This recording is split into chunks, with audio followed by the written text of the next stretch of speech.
Assalamualaikum semua. So, untuk video ni, Mukadimah nak cover bab 11. Tajuknya, Bintang dan Galaksi dalam Alam Semesta. Okey, galaksi tu apa? Galaksi adalah satu himpunan jasad. Dalam himpunan jasad tu, ada jutaan bintang. Berjuta-juta bintang bersama gas, debu dan habuk. Okey, galaksi kita boleh kelaskan kepada 3 jenis berdasarkan bentuk dia lah. Sama ada berpilin, elips ataupun tidak seragam. Tidak seragam ni sebabnya bentuk dia kita tak boleh nak describe bentuk dia apa. Okey. Contoh galaksi yang berbentuk berpilin adalah Andromeda dan Bima Sakti. Sistem suria kita dalam galaksi Bima Sakti. Okey. Contoh galaksi yang bentuk di elips adalah Ursa Major dan juga Messier 87. Manakala contoh galaksi yang bentuknya tak seragam adalah Magellan kecil dengan Magellan besar. Okey. Okey, Bima Sakti adalah salah satu galaksi yang bentuknya berpilin. Saiz dia pula adalah saiz yang bersederhana besar. Kan kalau galaksi kan dia adalah himpunan jasad yang ada berjuta-juta bintang. Jadi galaksi Bima Sakti ni dianggarkan dalam dia ada lebih kurang 200 bilion bintang dan matahari adalah salah satu daripada bintang tersebut. Matahari kita tu sebenarnya adalah bintang. Jadi sistem suria kita, maksudnya matahari tu berada di pinggir salah satu cabang berpilin Bima Sakti di sini. Maksudnya kat tepi-tepi semua ni ada banyak lagi bintang-bintang lain. So matahari kita satu bintang kat situ je. Okey, betapa kecilnya sistem suria kita. Okey, macam mana bintang ni lahir? Bintang pun boleh lahir tau. Bintang ni dilahirkan daripada nebula. Nebula ni apa? Nebula adalah awan besar. Bukan awan nano. Dia awan besar. Awan tu, dalam tu ada debu dan gas. Contohnya gas hidrogen dan juga gas helium. Zarah dengan debu-debu, zarah debu dalam nebula ni dan gas-gas tadi akan ditarik oleh satu daya tarikan graviti yang kuat lalu membentuk satu gumpalan. Okey, bayang antum pegang kapas pada dua tapak tangan. Kemudian cuba genggam kapas tu dalam dua tangan. Dia akan menggumpal, betul tak? Dia akan jadi lebih mampat. Dia akan padat membentuk satu teras. Okey, this one lah. Kemudian cuba genggam kapas tadi menggunakan satu tangan. Tadi dua tangan. So, genggam guna satu tangan. Jadi, kapas tadi ataupun teras tu akan mengecil dan menjadi semakin padat. Bila dia menjadi semakin padat, suhu dan tekanan dalam teras tu pula akan jadi semakin tinggi. Bila begitu, maka tindak balas nuklear pun berlaku. Tindak balas nuklear ni apa? Dia letupan lah. Dia adalah satu tindak balas letupan bila gas hidrogen bertukar menjadi helium.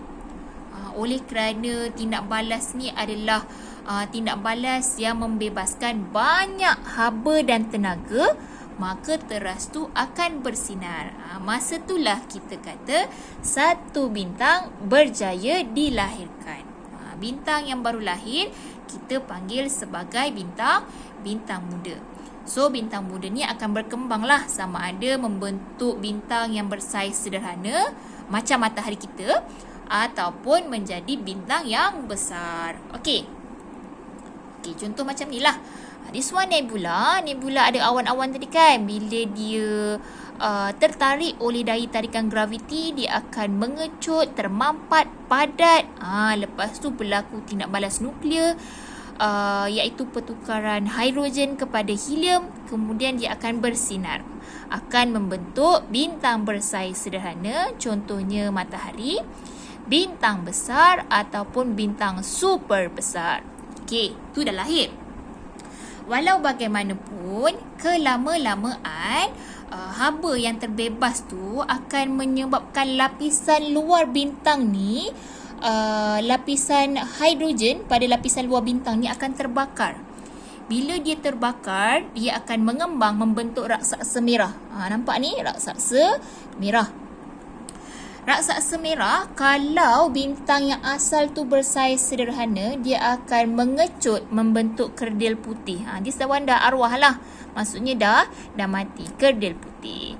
Kalau bintang yang asal adalah bintang bersaiz besar, iaitu bintang besar, raksasa merah ni akan terus berkembang menjadi super raksasa. Bila super raksasa ni dah terlalu besar, dia akan meletup. Kita panggil satu letupan supernova. Supernova ni adalah letupan yang sangat besar dan dia sangat cerah sehinggakan pada waktu siang pun kita boleh nampak dia punya cahaya. Betapa besarnya letupan supernova tu. Dan akhirnya akan membentuk bintang neutron. Dah arwah yang this one.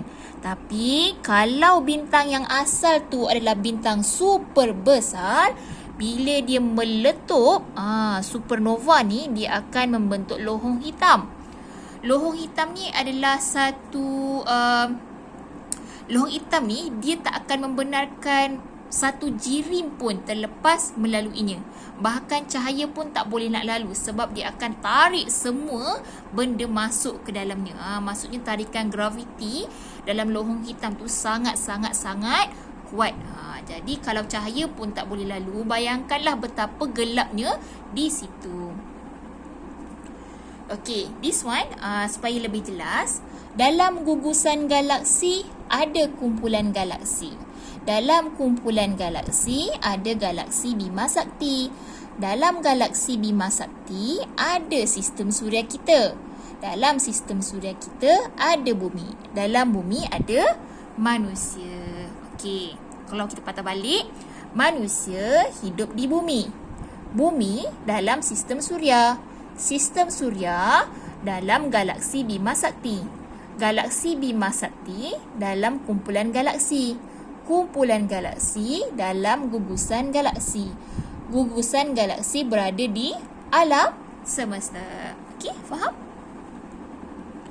Okey, bintang ni kita boleh kelaskan berdasarkan ciri-ciri dia lah. Sama ada warna, saiz, jarak, kecerahan dan juga suhu. Okay, basically bintang ni dia ada banyak sangat warna. Warna merah, jingga, kuning, kuning putih, putih, biru putih dan juga biru. Suhu dia pula, suhu bintang-bintang ni kita boleh anggarkan berdasarkan warna. Kalau bintang tu warna biru, dia paling panas. Kalau warna dia merah, dia paling kurang panas. Kalau kurang panas pun tengoklah suhu dia. 3,500 Kelvin. Maksudnya panas jugalah sebenarnya. Jadi kalau tengok api kat dapur tu warna merah, sebenarnya api tu suhu dia kurang panas. Berbanding kalau kita buka api tu warna biru. Tu sebenarnya paling panas. Okey, bintang juga mempunyai saiz yang berbeza. Kalau bintang tu saiz dia sangat besar, kita panggil sebagai super raksasa. Kalau bintang tu besar, kita panggil sebagai raksasa. Kalau bintang tu sangat kecil, kita panggil sebagai bintang kerdil. Kecerahan bintang tu pula bergantung kepada saiz, jarak dari bumi dan suhu permukaan bintang tersebut. Jadi kalau kita duduk waktu malam dekat bumi, bintang yang paling cerah kita nampak kat langit tu adalah Sirius dan juga Rigel. Okey, tu je untuk video ni. Assalamualaikum.